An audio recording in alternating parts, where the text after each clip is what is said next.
Welcome, everybody, to the TanGent Show. I'm your host, Rajiv Satyal. I am super excited to be sitting here with Vishesh Chachra. Let me make sure I get this right. Vishesh Chachra. Chachra, yeah. People like to say Boom. chakra for some reason. Chachra, just like it's spelled. They go to too much yoga out here, and I think they Uh, hear chakra and then they think Chakra. chachra and they get them And mixed up. they're all like namaste. Namaste, dude. Namaste, well, yeah. Do you feel like that's a microaggression when people do that to Indians? I think it's funny. So do I. I think it's funny. No, I love it actually. So funny enough, like my mom was here recently and she saw my barber and this dude's like covered in tattoos. So she goes up to him and she's just like, she's like, oh, I thought he was into yoga. He had all the tattoos, and he just did it right back, man. So yeah, actually, I think I misunderstood you. Des doing that microaggression, no, but I don't think it is. I do think it's hilarious when people mispronounce namaste. Yeah, namaste, a lot of them say. Namaste, namaste. I was doing one of these and they the woman let off by saying, well, yeah, I heard you're new to meditation. And I said, well, yeah, if you mean passed down from my grandfather from 2000 years of tradition new, then yeah, then I'm pretty new. How about you? See if you can match that. Oh my gosh. She's like, well, I mean, colonization has been passed down. So, we appropriated it. We do that really well. So that's amazing. She cut that part out. Vishesh Chachra, of course, is an actor. He's a former Wall Street guy. He left his finance job 9 years ago to pursue acting, and 17 TV shows, 8 features over the past 8 years. He is killing it. That's like a feature a year and 2 TV shows a year. On fire. He's recurring on Bob Hart's Abishola on CBS, so network TV. Agent Novak from The Gifted on Fox, which is also, of course, network. And he will be appearing, as if that isn't enough network, he's really spiking the football on me here, even though it is football season. Will be appearing in season 5 of a hit NBC show. So a lot of credits, Vishesh. That's cool. Thank you. It's been a lot of work, but it is certainly a labor of love. But I'm very proud of that. Thank you. That's really, really awesome. I want to get right into your craft, because obviously you can't be booking all these things if you're not good, at least some level of good. Describe the 30 seconds right before you perform. What's it like right before you're going to do a scene? You're obviously surrounded by a lot of, very fellow talented actors. What's that like? That's the good stuff, man. That's the good stuff. They pay you to wait. You work for free. That's what we always say. And that 30 seconds before I perform is a time for me to really clock mentally and accept the reality that there are cameras here, there's crew, there's sometimes hundreds of crew. And once my mind acknowledges that, then it allows me to start looking at the surroundings, the set, and saying, okay, this is real. I don't have to pretend like that part over there is not real, but this is where my focus is. This is my joy. This is what I'm getting ready to start living in. And I really love taking a look at the other actor that I'm playing with, the other actress that I'm playing with. And it's remarkable because all of a sudden you say, okay, this is a person I have a history with. This is somebody who's my best friend or my partner. And wow, they kind of look like I've known them my whole life. And that chemistry, is built quickly. And that's something that I love about this. And then I breathe. I do have a lot of a sense of gratitude. 9-10 years ago, I would have never been in this position. I acknowledge that. I'm grateful for it. Take a deep breath. Action. Oh, that's great. I love that answer. And it's so specific because a lot of time people just say, well, I stretch and I breathe and then it's action. It's like, no, you distilled it down and actually unpacked it so that and your answer took 30 to 60 to 90 seconds. So I was there with you. I was feeling it. I was like, no, this is good. This is a really good description of what it's like. When you're up there, do you have anyone whose approval you seek? Are you performing? Let me give you an example. Like, I remember my undergrad years at Case Western Reserve University in Cleveland. I got off to a very good start the first few weeks, and then I faded away. And this podcast is about you, not me. But suffice it to say that I ended with like a 3.3 GPA, which for an Indian is really, really, really bad. And I remember going home and my parents were having a party, and one of the uncles asked me what my GPA was. And I remember saying 3.3, and a hush fell over the room. Like, somebody had just died. And I still imagine that I'm trying to win this approval of this council of uncles and aunties that's sitting at my parents' house. I don't know if that ever goes away. I don't know if that's just me. I've actually never set up a question like this before. You're the first one. Do you feel that? Is it your parents, your child, your partner, your friends from high school, you, God, the universe? What is it? This is a this is an unusual and extraordinary question because I think it all comes to us differently, each one of us differently. I don't think about it so much in the sense of approval as much as like support and encouragement and those kinds of things, the way that I'm used to giving those to people. And that is what I think the big difference is. Now, of course, when I was younger, really wanting to get things right and getting that pat on the back from your parents is a really big deal. I've been one of those fortunate people that my parents have been undeniably supportive in every single thing that I've done, including acting. Now, I had that conversation with my dad when I was in my 30s. You know, I'd already passed my 30th birthday, and I don't know if it would have gone differently if it had been 10 years earlier. But parents, my sister, my spouse, my wife, Marissa, you know, totally undeniably supportive. So I've been really lucky in that sense. So in that sense, the approval from them, like it's always there. And then the other thing you have to keep in mind is that I started my acting journey when I was older. So at age 32, 33, knowing exactly who you are, or, you know, getting a sense of who you are has already kind of come, and you've lived through those life experiences. So that need for approval is not the same. And what I do find is that especially people that I've known, guys that I've known my whole life and I grew up in the Southeast, born and raised in Blacksburg, Virginia, and spent a lot of my life, was educated in Georgia and Tennessee, spent a lot of my life in Nashville, Tennessee. So the friends that I collected along the way, a lot of really red-blooded American Southern guys, and they don't express support in the same way that that artists do, for example, that I do. And, you know, in my family, we're very, very big on like saying it out loud and celebrating recognition.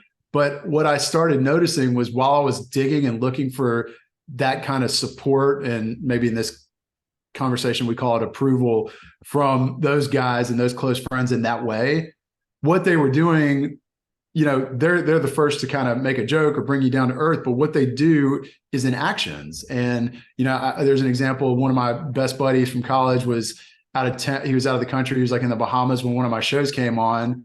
And I found out, he didn't even tell me, but I found out that he had like traveled to 2 different hotels to see if they were getting the channel so he could watch the show. Wow. He didn't even really say anything to me about it. Like he didn't say congrats or anything like that. And I was a little hurt and irritated. But then I found out like actions speak louder than words. That's the way that they support. And I had another buddy who doesn't really understand this acting journey, but I did the fireside chat with Southeasterns and South Asians in entertainment a couple of years ago. And he just showed up. Like I didn't even know he knew about it, but like he was there. And so those approval things, I've learned to look at them differently and learn to find encouragement in people expressing them in their way and not the way that I express it. I love that. I love the way that you tie that together, you know, and you're right. It's the actions that speak louder than words, which we hear a lot, and it's become a cliche, but you illustrated how, yeah, I mean, a lot of the guys aren't I think of Blues Brothers, you know, they're not really the kind of guys who write letters. You know, it's like, did you stay in touch with these guys from jail? It's like, they're not going to write you a letter, but they're going to do this sort of thing where they're going to, like you said, go to another hotel. That's way bigger than somebody saying, I mean, that's their way of saying, we support you, we love you. And that's, you know, and how much more meaningful is that than leaving a comment on Instagram? You know, that's an action that's taking care out of somebody's life. And I that's been a growing process for me because I am the one who's always saying it out loud, you know, and recognizing in that way. But not everybody's like that. And that's a beautiful thing about life. Yeah, 100%. That's so true. There's a quote that goes, the best paintings have already been painted. And, you know, I don't know who said it, but it's an interesting debate sometimes. And I think people default into saying, hey, the best is yet to come. But do you think that's true for acting? Has the best acting been done? Is it being done now? Is it to come? And if it is to come, what makes you what makes you think that? Or if your answer is like, no, I think that it already peaked. What's your take on that? The best paintings have already been painted. Which philosopher said that? I know One of some the great philosophers of our time, Deion Sanders, said the yeah. best paintings.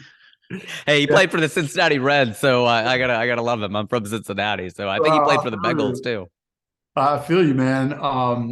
I don't think so. I don't think in acting the best performances and the best styles have we've even touched it yet. And Hmm. I'm no huge film historian, but as I'm educating myself on my craft, I have gone back and watched a lot of the classics.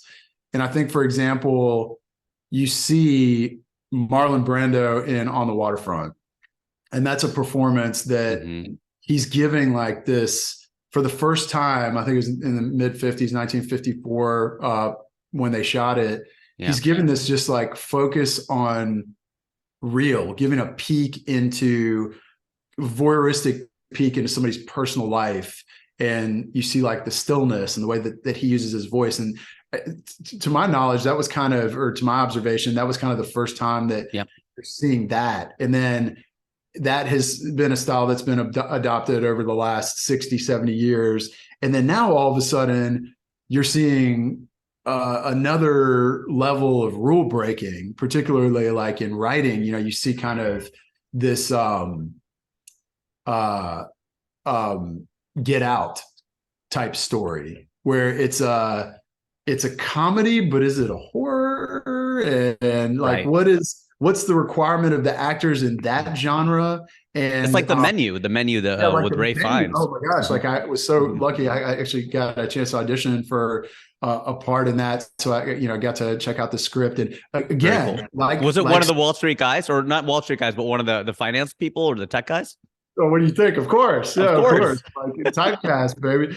And yeah, a great example. That's a remarkable kind of new thing. And then like you look at what Taylor Sheridan is doing and breaking all the rules of storytelling, and those are examples of breaking the norms now of structural writing. But within that, that gives the actors room to explore something that hasn't really been touched yet.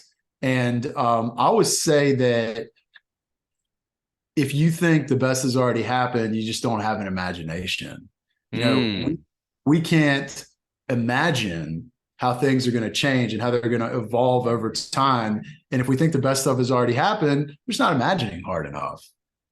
So, speaking of things that are to come, let's hear about your latest projects. I mean, you're more of a fairly typical talk show or podcast question. I know went in for the deep stuff right away. Sometimes I like to do that, and you rolled right with me, which is great. But let's hear about you. Let's hear about your. You said you have a few things that are upcoming. Yeah, that's not your style, Rajiv, man. Like you're just doing a regular question. What's up with that? I would love to plug. I'd love to plug a few things. Coming out actually today out on Netflix is a Saudi Arabia movie that I helped adapt for the American market. Let me see if I can get the pronunciation correct. It's called Al Khalat, and so it's ALLA. I'm messing this up. ALLAKHALAT plus Al Khalat. And what Okay. it is, it's a that loosely translates to blender. So it is a kind of these quick anthology stories, and it's a Saudi Arabian comedy. Oh, I didn't even know that they made those, but this movie is hysterical. Al Khalat Plus out on Netflix today. I I just looked played it these. up.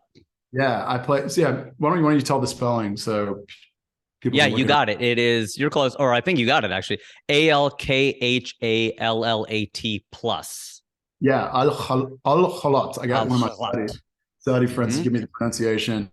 So I do the English voice of Michal, hysterical movie. Check it out on Netflix.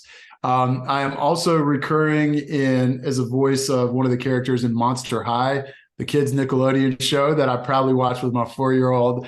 And my character Baba comes in the second half of the season, so we're kind of halfway through it now.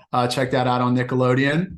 And then finally, heard it here first. We talked about the network show on NBC. I think it's close enough. where I can plug it and announce it. I will be appearing in season 5 of dun dun dun Magnum P.I. Whoa, that's a big one. Yeah, man. Shot out in Hawaii in the fall and was an amazing experience for me. They've moved from CBS. This will be the first season on NBC, and really excited for everybody. Check out Magnum PI on NBC, dropping February 19th. Wow, congratulations on that. That is, I remember the original. I'm old enough to remember the original in the 80s. And Tom Selleck, right? He was the original. Well, man, now they got Jay Hernandez doing it and Perdita Weeks playing Higgins, and man, they got the best job. They got the best jobs in the world. I got to tell you. Oh man, how cool is that? That is that's really fantastic. So no, a lot of good stuff coming up for you. Appreciate Sorry, no, go ahead. Yeah, I appreciate that. I was going to say I can't say much about the character. I'm not allowed to do that, but it is a great character for me. I hope that you find it dynamic and fun to watch, and yeah, I hope everybody checks out Magnum PI. What are some of the shows that you enjoy watching? You and your wife are sitting there, and obviously you got to watch a lot of things with your 4-year-old. Maybe you like some, maybe you don't. Or you could comment on that. My son is a year and a half, so my wife and I, he's just now getting into TV and being aware of a screen. But what about you? Like when you're sitting up there and you're Netflix and chilling. What are you watching? Man, I like all kinds of different stuff. In the movie genres, I love gangster movies, American Gangster, Goodfellas, Godfather. I love all of those. And I'm just blown away so that's kind of just one category. I'm blown away by the series and what's going into them and the resources and the actors they're getting. I think I played it earlier, but I am a huge Taylor Sheridan fan. I watch all of the shows. Just started on Mayor of Kingstown yesterday. I hear it's amazing. It is amazing. And our friend from the South Asian community, Nishi Munshi, is a regular on that now. And oh, yeah, right. Yeah, she is. And she's a friend of mine from acting class way back in the day. And so love all the Taylor Sheridan shows. Hell or High Water was phenomenal. Hell or High Water was one of the best movies that I've seen in the last 10 years. I would completely agree. What a commentary, without giving it away, what a commentary on where we are. In this millennium, I still think No Country for Old Men is my favorite film. And I think Get Out is way up there as well. When you mentioned Get Out, I was like, dude, you and I are going to be fast friends. Yeah, fast friends. I love Get Out. I mean, I met Jordan Peele very, very briefly at one of his parties recently, and actually not even really met him, kind of like was next to him and kind of was in a conversation, didn't really formally meet him. But what a genius. I think Hell or High Water's commentary on just where we are, who you're rooting for in that, again, without giving it away, that's what is so phenomenal about that. You're rooting for people you wouldn't imagine you would root for, which kind of ties into your point about the gangster films. The gangster movies, and that was, it's a heist. It's a mix of genres there, a little bit of the Western flair in it. But yeah, I mean, I've always been a huge fan of Ben Foster and of course Jeff Bridges. And that movie blew me away. So that was when I really started paying attention to Taylor and his journey. And now he's kind of blown up, and I've loved seeing him break all of the rules. I mean, like even Tulsa King is like this homage to what I feel like the 80s Schwarzenegger movies. And, it's kind of got this silliness mixed in with the Sopranos thing. So I love all of Taylor's stuff. I watched Bad Sisters recently. I haven't seen it. Blew me away. Dark comedy. Sharon Horgan is just one of my favorites of all time. So that blew me away. Some of the other comedies I like. I really was impressed with Reboot. I don't know if I heard it's great. I need to see that. Somebody was just telling me, like, you need to watch Reboot. Couldn't believe I hadn't seen it. Reboot was so funny and just really captured the BS that actors say and their point of view, and just seeing the magic sprinkled everywhere, but always woe is me. And it really cracked me up. I mean, all that stuff that goes on sets, you'll see when you watch it, like it just is really underplaying the comedy of that. And I just love it. You mentioned shooting in Hawaii in the fall and just your experiences in the Southeast, whatever. Do you feel like you've seen some shit? Do you feel like you're somebody who's seen a lot in life? Because there are times where I go, Yeah, I mean, I've traveled the world. I've been on all 7 continents. People are like, whoa, so you've done a lot. I'm like, I mean, I have done a lot. Yeah, but there are times where I still feel like kind of sheltered. And I interview people or sit down with people who are definitely not sheltered. Like they've been through some shit. And I'm like, wow, yeah, I don't think I've gone through what they've gone through. I mean, obviously not literally what they've gone through, but do you feel that way? Do you feel like you've seen the world, seen some shit, etc.? Yeah. Yeah. I mean, without a doubt, that's something I'm most proud of. You got me beat. I haven't been to Antarctica yet, but that's on my dad's bucket list. So at some point we're planning a trip. Cool. But I hit 6 continents, I think by the time I was like 10 or 11 years old. I hit 6 of the 7. Wow. Um, I was in 1991. I was in Russia during the fall of the Soviet Union, like during the Russian Revolution. I was there. You were there In for what? Did your dad or mom had business there, or you were just there visiting, or?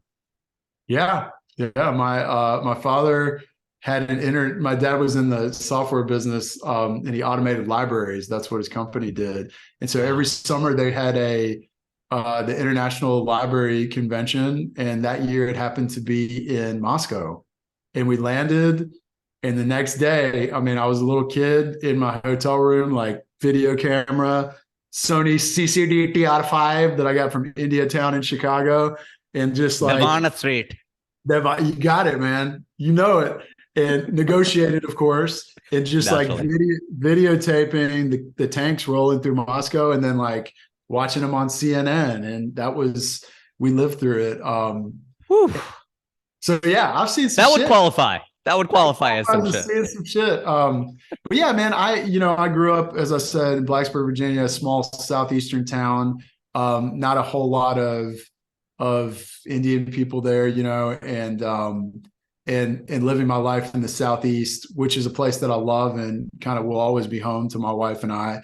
Uh, I did have a very unique experience growing up, and it really shows up in kind of how I identify myself. I had a very American upbringing, sports and school Same. dance, and yeah, like mixing with everybody. We didn't have a huge South Asian community to be with every single day, and there were the aunties and uncles who were doctors and various things throughout our community there, but it wasn't a big community.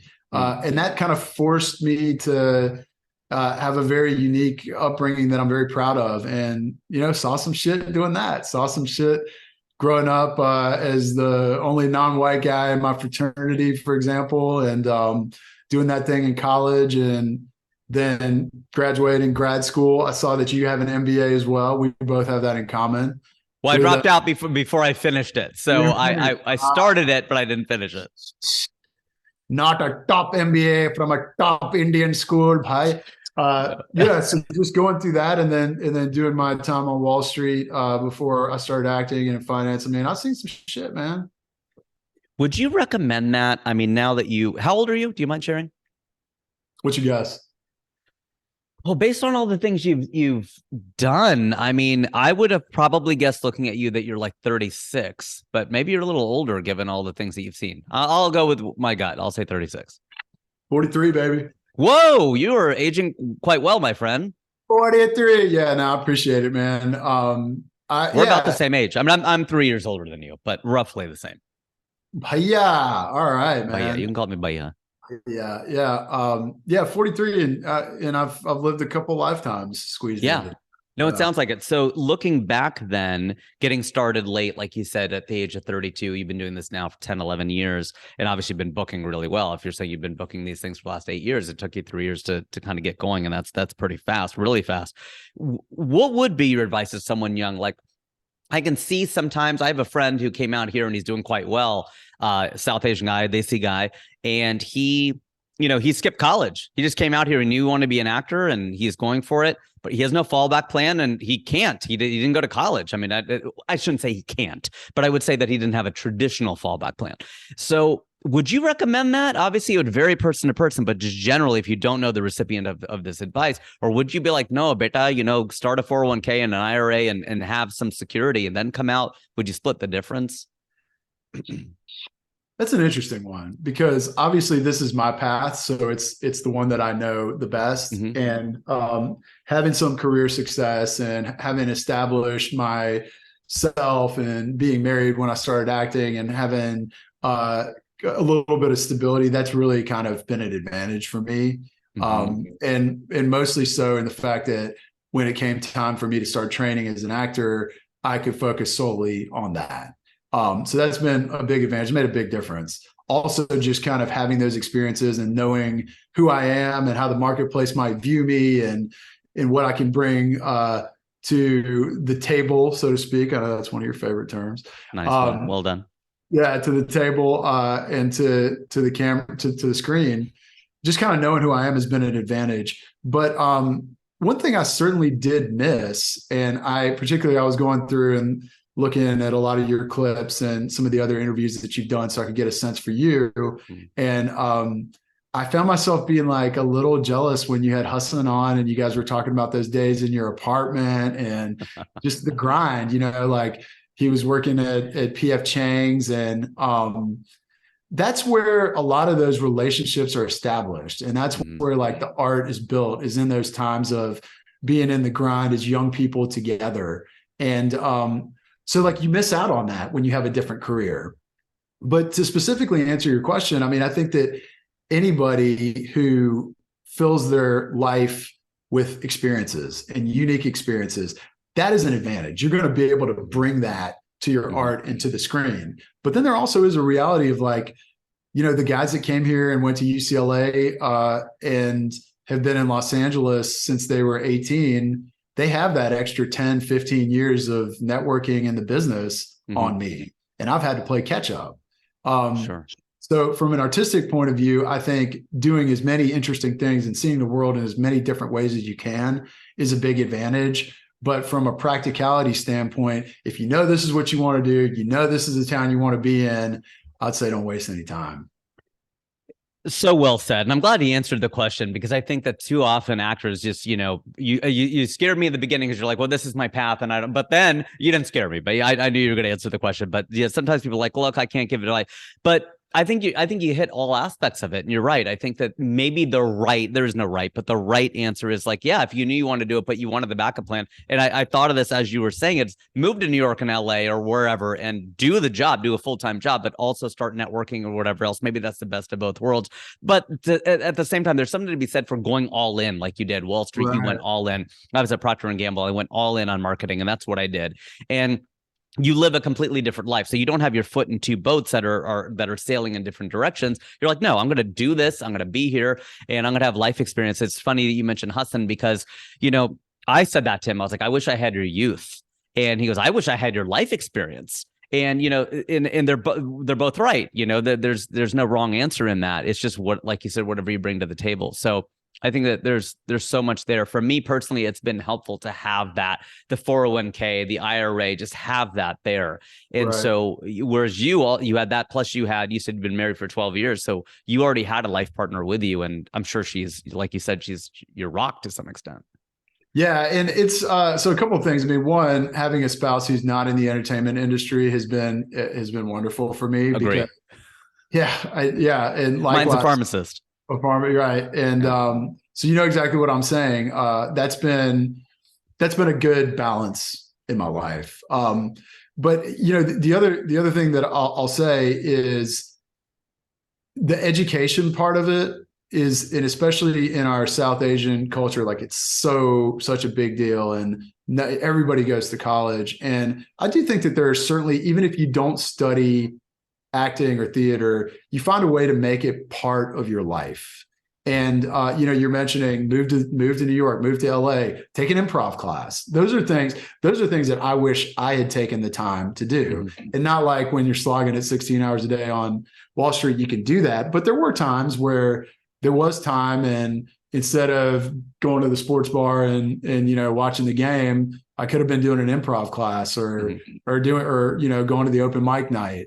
And making it more of a part of my life, which was stuff that I started doing as it led up to me going in full time. And that was the kind of stuff that was like one thing leads to another. So anybody listening, if you feel like you are stuck and there are some passions it's not this, oh, well, I'm going to be on a network TV show next year. Like, don't even think about that. Just make it part of your life. Just go take that improv class. Just go take that acting class, go like shoot a little short film with your friends and put it on YouTube. Those little steps, that's what that's where you draw all this from. It's so true. I have one video that has, probably 100 million views or some crazy thing, mostly through WhatsApp, so I don't get a lot of credit for it. But most of my videos, have a few thousand. That's it. And some of my blog posts have been really widely shared, and I've been, I've gotten in some publications, whatever. But I still write every day. I mean, like, it's just part of my life. It's who I am. Even if I write something and it's really long and it takes me hours and hours, and I know no one's going to read this. I don't want to say that that's not the point, because you do want people to read your writing. But that said, it's like, I have to write. I just have to do it. It's something that's just part of my lifestyle. It's part of who I am. And I think that that's a mistake people make sometimes they're kind of like, well, unless I can be Robert De Niro, or I can be, it's like, well, there's no point. It's like, well, it's not true that there's no point. You're still expressing yourself, and it should be part of who you are. Exactly. And I mean, it's like any hobby or anything you draw joy from. You got to just make it a part of your life in whatever capacity you can now. And maybe that'll change in the future. It certainly did for me. When I started taking a class here and a class there, it led to something, and you have to be open to that. Yeah, the other thing that I'll tell you is, I remember my first ever show that made it on to TV was, I did a guest on, I don't know, you remember that show is called Sex Sent Me to the ER? Oh my gosh. Okay. Vaguely. Wow. Vaguely. I think it was on Lifetime. So they called me in, and my first ever line on TV literally was this. It was, "Well, Deontay, let's have a look at your testicles." Oh my gosh. I was the doctor, of course, the Indian doctor. But the reason I'm telling you that story is because when we got there, this is a lower budget show, and they didn't have many takes that they would allow you. And so the director said, like, how do you feel with the dialogue? There was all this technical jargon and like testicles. Like testicles, and I'll stop there. Vas deferens. Yeah. And I was like, like, I'll get it after the second take. And he's like, "No, man, you only get like one, maybe two takes." And I was like, "Okay, fine." So then he was like, "I got to tell you something. I love hiring Indian American actors to play these doctors." And I'm like, "Oh, yeah, like so many Indian doctors in real life." He's like, No, you don't get it. I hired the Indian American doctors because every Indian American actor has a college degree, and they can say all the words on like the first try." Oh my gosh. Wow, that is true. Because especially for people our age, how many guys do you know out here that didn't go to college? It's starting to happen. It's starting to happen now, like your friend that you mentioned. And I think that's a beautiful thing. People having artistic pursuits right off the bat. But for most of us, it's a foregone conclusion we're going to college. And in that case, it served me well. Wow, that is really, it's interesting when people say that. I remember a neighbor, actually our next door neighbor, when I was growing up, I was 11 and he was 17, and my parents didn't really want me hanging out with him. He was a bad kid. I mean, just straight up. But he would have me read stuff to him. Like I would read the back of like an oil can or oil bottle or something. And I'm like, "Why?" He goes, "Because you read so well." He goes, "I don't know how you can read that well." Because you can read big words very easily. And I like the sound of your voice. And I'm like, that's just so interesting. And now you tell that story, like, "Was he into you?" I'm like, "No, it was nothing like that. He never offered me drugs or anything like that." And I think he saw me as this like really innocent kid, which I mean, I was. And it was my first exposure to that. It was also my first exposure to Led Zeppelin, because I remember I was listening to like Motley Crue and Bon Jovi and trying to get into that stuff. And he goes, "Oh man, who can listen to that crap?" I was like, "You're not into it?" Because he looked like a guy listening to that stuff. And he goes, "Oh no, like Skid Row." Like he's just like, Ricky was a young boy. It kept his motor running. And he goes, "What is this bullshit?" He goes, "You need to listen to a band called Led Zeppelin." I'm like, "What's that?" He goes, "Oh, come upstairs. I'm going to blow your mind." Was he having you read the Led Zeppelin's lyrics? Is that what it was? Like, is that? Yeah. From oil bottles to Led Zeppelin. But I was like, "Oh, this stuff is really good." He goes, "Oh, now this is music." I love it. Yeah, Really. like somewhere deep down in your stand-up routine, I'm sure that experience and that kid comes out, right? It's got to. I should probably just tell that story explicitly Tell the because story. it's so funny. It's just so Punch in so the room. random of it on its own. One kind of a new question I've been asking people recently, and I just am interested in hearing how you answer this. Is like, why do you have the level of success you do? And there's kind of two ways of looking at that. One is like because and I only ask this of people who have some success. If they're failures, I'm not going to ask them the question. But like, why do you feel like you have where you are? Like, I mean, you have some success, but why are you not more successful? You can interpret it any way you'd like. Right. Yeah, the first instinct when you ask that is, I think it feels like, well, is this success? I'm constantly trying to get to the next level of my career, whatever my pursuit is. So that's, if I'm being honest, like that's the first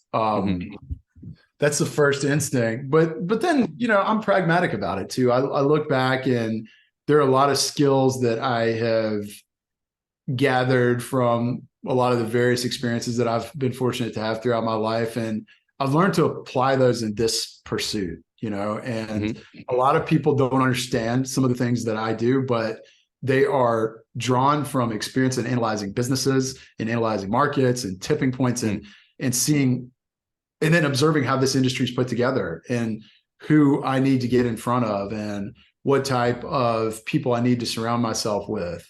And sometimes I do things that people don't get or don't want me to do, but it's because I'm looking at it a little bit differently. I had years of training analyzing businesses and markets, and I'm systematically applying that to this. Now, at some point, I want to get to a point where I don't have to worry about that, and I can just kind of mainly worry about my artistic pursuit. But right now, at this stage of my career, I have to do a lot of that myself. Of course, we have agents and some people have managers, and you have acting coaches, but you really got to put the pieces together. You got to grab things from each of those people and put the pieces together yourself. And I'm really good at putting together those pieces and connecting those dots. And I am really dynamite at talking people into things. And I don't mean that like in a slick Willie type of way, but I was a sales guy. In my career, I was a deal guy, and where I excelled was sitting in front of somebody and talking to them, figuring out what was important to them, and figuring out how we could make something work, how we can make a deal work. And I really go back to two things: that the joy that I get from talking people into stuff and talking to people in general, and also an experience that I had over and over as a young person, where my parents always made a point to put me in front of adults and speak publicly and not be shy about engaging with people from all different age groups and backgrounds and experience levels. So those two things combined, I can really point to that have derived a lot of my success in every pursuit I've had. I'm reading the book Never Split the Difference. Yeah. It's good. It's good. I'm actually listening to it, and usually I can read fiction and listen to nonfiction. I can read nonfiction as well, but I have a harder time listening to fiction for whatever reason. I can tune out, I think, a little bit more easily, whereas nonfiction, they're talking right to you, so it's hard to maybe to tune out. Can you give me an example of this? Because I find this really fascinating. I mean, you're saying being able to assess the landscape, find out people's motivations, get what you want in a non-slick way. Smooth, not slick, is what I always say. People who are smooth, you don't even see it coming, but slick, you're like, this guy's kind of sleazy. And I don't get a sleazy vibe from you at all, obviously. But what do you Well, when you see some of my TV shows, bro. Yeah, hey. And if you end a sentence with bro, then yes. I mean, I know that guy. I know that guy, bro. I know that guy. I'm sure you could play that guy. Well, I pretty openly detest Wall Street. That's one of my threads in my brand is I'm very anti.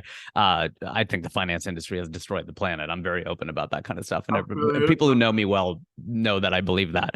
But that said, let's get back to the question though. With Hollywood, I mean, there are probably some similarities between finance and entertainment and media.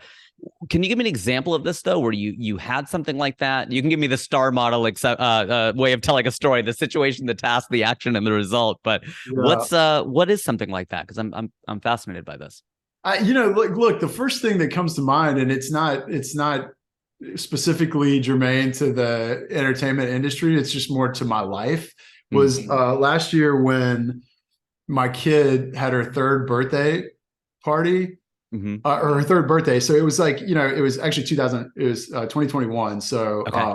it was kind of in the middle of like COVID. We'd had like a relapse around that time. Her birthday's in May. Yep. And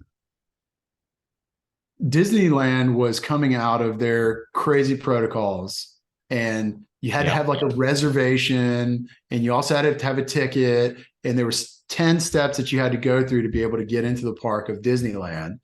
And we wanted to take my daughter for her third birthday. And my wife was like bummed because, we couldn't go through those 10 steps, and it was a mad rush to get in. And I was like, let's just go up there. And she's like, well, we're not going to get in. You have to have this, this, this, this, this, and this. And I was like, let's go up there. I'm going to find the guy at the gate, and I'm going to talk him into letting us in for my daughter. Wow. And I did it. What did you say? How did you do that? How many of the steps had you completed? If there were 10, we had completed 4 Okay. or So it's 5. not even like you were on the precipice. It's like you had a long way to go. Oh, no, yeah. So we had like a ticket. We didn't have the reservation. Okay. And then once you have the reservation, you have to tie the ticket to the reservation, right? So I basically talked him into allowing us to use that ticket on a different day, and get into this particular park. And the key to that was I stood back and I observed who could actually do that.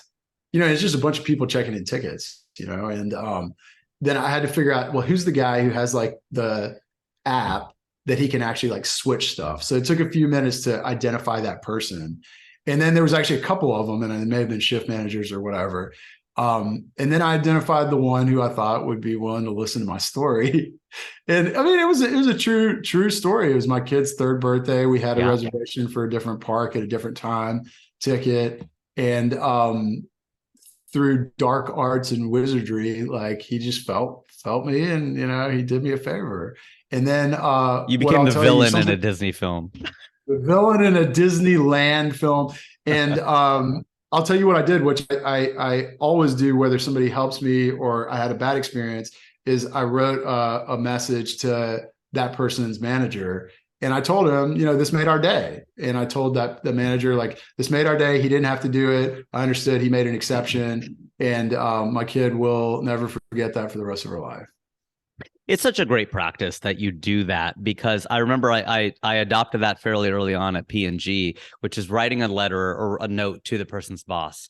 And I remember the first time that happened to me, I got scared because somebody goes, "Who is your one-up manager?" And I was like, "Oh shoot, how badly did I screw up?" But then a note came to Sonia, and he copied me, and he's like, "Oh, Rajiv did a great job on this, whatever." And there's really nothing more that the person can do for you to help. I mean, it's phenomenal. They're making you shine in front of your management, and that's really cool. It'd be funny if that guy got fired because he broke the rules. Or maybe he's the CEO. They just keep switching. He's Bob Iger. Yeah, that's who it is. Undercover boss. Yeah, but I think that's been a theme in my life. And the older I get, I try not to like cut too many corners and ignore rules. I understand that structures exist for reasons, but sometimes like you just got to do it. And I'm not afraid to try. I mean, I'm not afraid to try. And one of the interesting things that I've had to go through in this industry is at a certain point, the access to people that you need to be talking to is through a representative and an agent or a manager. And, I'm not used to doing that. I was always my representative, I was my sales guy. Mm-hmm. And so that's taken a lot of practice of trusting the universe, and then kind of doing my own thing to develop that network and work side by side with the representatives. I love that. Yeah. I love that. Let's play Never Have I Ever, since that's a popular show right now. What is something you've never done? People are like, "Oh my gosh, I can't believe, wow, you've done a lot. You've seen a lot, but Vishesh, you've never done that?"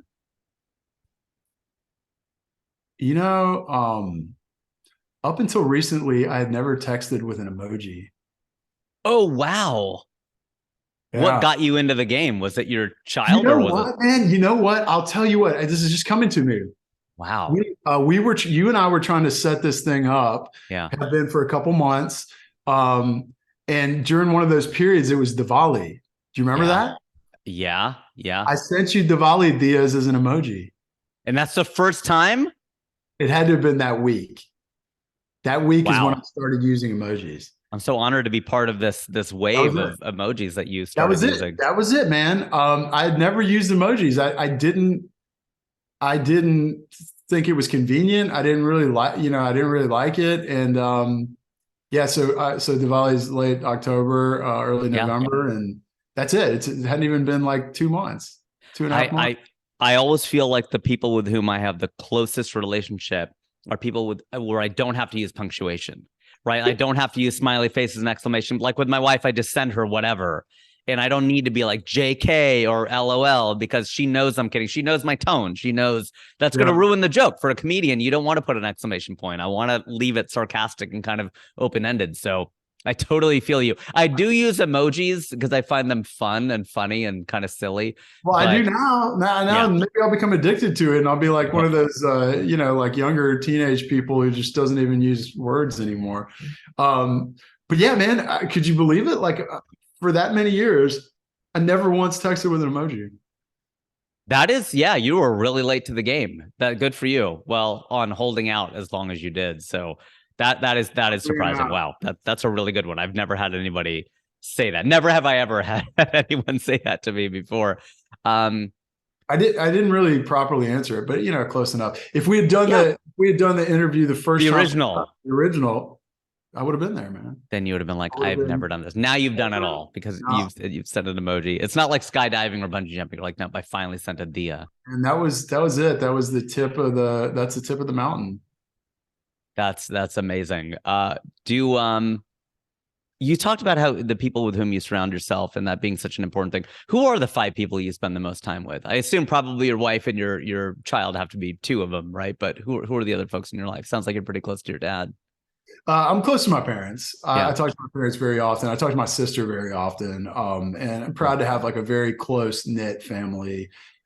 So throughout my life, I've probably spent the most time with them. But you know how it is when you're married and with a family, it's like every moment, every night. And that's like a beautiful thing. Those are the only people that get you for that Yeah. time.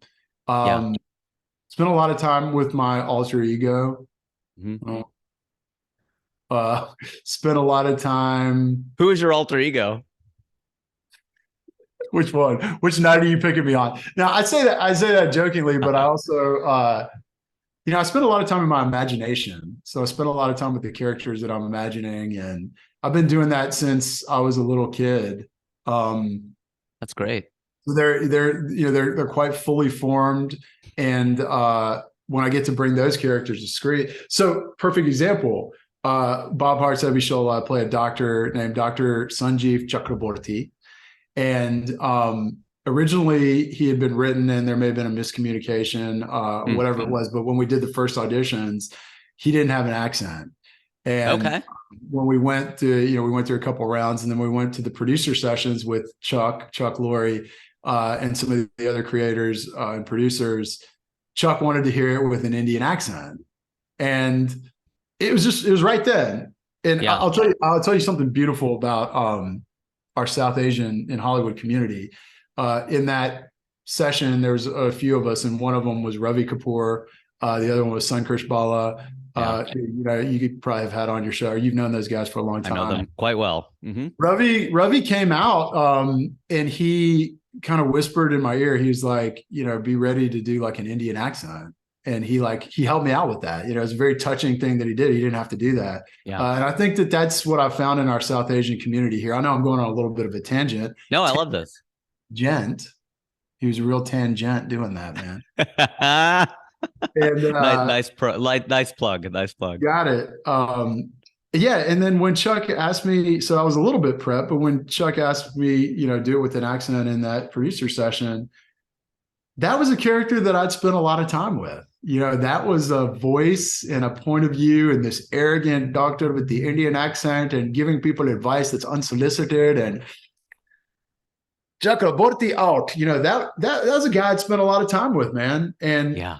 that was my chance to do it in front of Chuck Lorre. And spent a lot of time with Dr. Chakraborty, and now I got to play him on screen. And it's a beautiful experience for me. That's awesome. That is really, really practical, I think, for a lot of actors, performers in general. And I went to a character coach and I said, well, how do people create these characters? I had to develop 3 of them, and I did.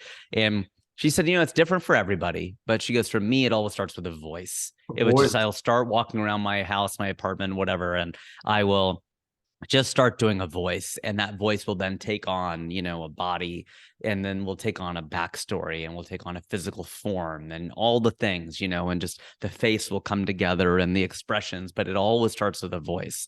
And for me, she goes, it's different for everybody, but I was like, that's yeah, I think because obviously you got to be able to do the voice. You don't want to be like, well, I want to be like a Southern belle, but you can't do a Southern accent. Well, then you're not going to be able to do it. So that's really good, though. I like that you've played like Kobe Yeah, Bryant, rest in peace. Said it's not the years, it's the miles. So if it's the you've logged model, enough time man. with Yeah, Dr. so I Coach, think it'll help. that's a philosophical answer to that question. But Mm-hmm. yeah, I do spend a lot of time in my imagination, and apart from that, the people on the ground. I spent a lot of time with Bill Simmons. I listened to a lot of the rewatchables. I listened to a lot of his sports talk stuff. Same. Yeah, I spent a lot of time They with. just did Sideways, I think, on the rewatchables. Oh man, I haven't Yeah, seen that. I gotta watch yeah. that. I gotta I listen know. to I gotta do it. I've seen that movie 15 times. Yeah, I spent a lot of time talking with college buddies, and of course now high school buddies. It turns into texting, but I spent a lot of time with those guys because those are the people that knew me as I was in developing myself, Same. and going through the My same. closest friends are from high school. In fact, from elementary school, which is so funny. Yeah, But being in the Southeast, you probably relate. same thing. I mean, isn't that such a wonderful and It often is. rare thing? That was a very small town America thing for me. I talked to a lot of people who grew up in big cities, and it's not necessarily the same for them. But yeah, I mean, there's a group of 6 of us, and we know everything that's going on in each other's lives because we've known each other since we were 5, 6, 8 years old.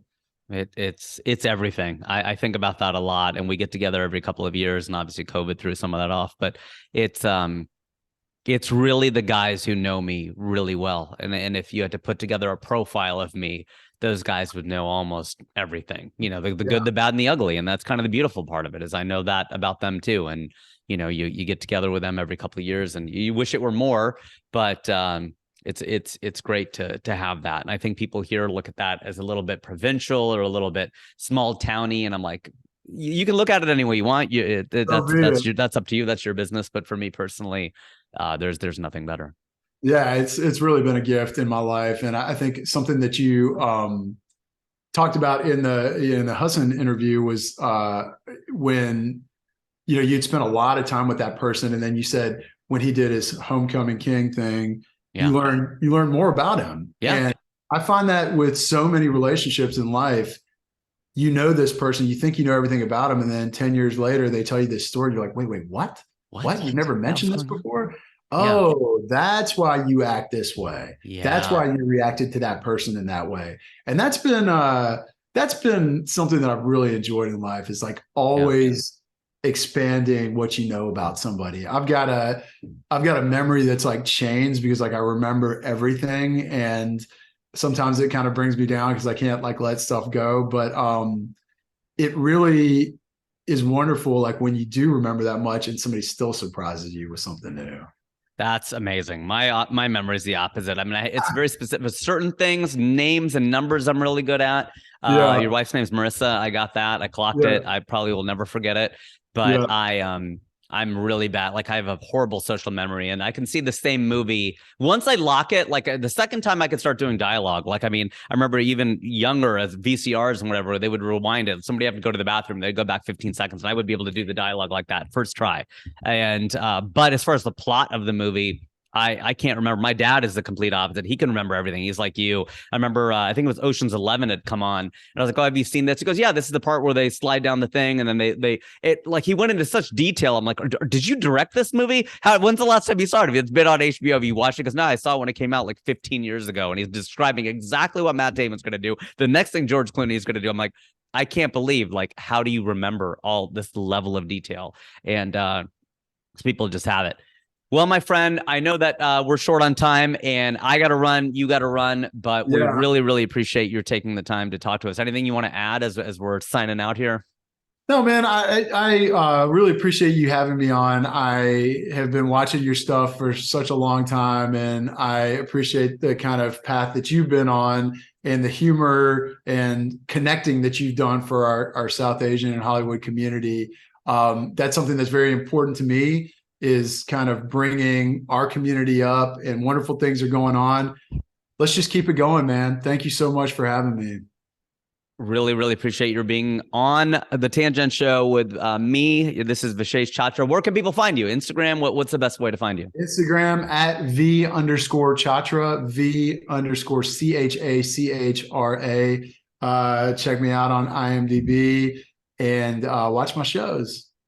Sounds great, including Magnum P.I. I'm super pumped up for this. So we can't wait to check you out on there and all the other things that you're doing. Thank you, everybody, for joining me on this episode of the TanGent Show. I've been your host, Rajiv, and I still am.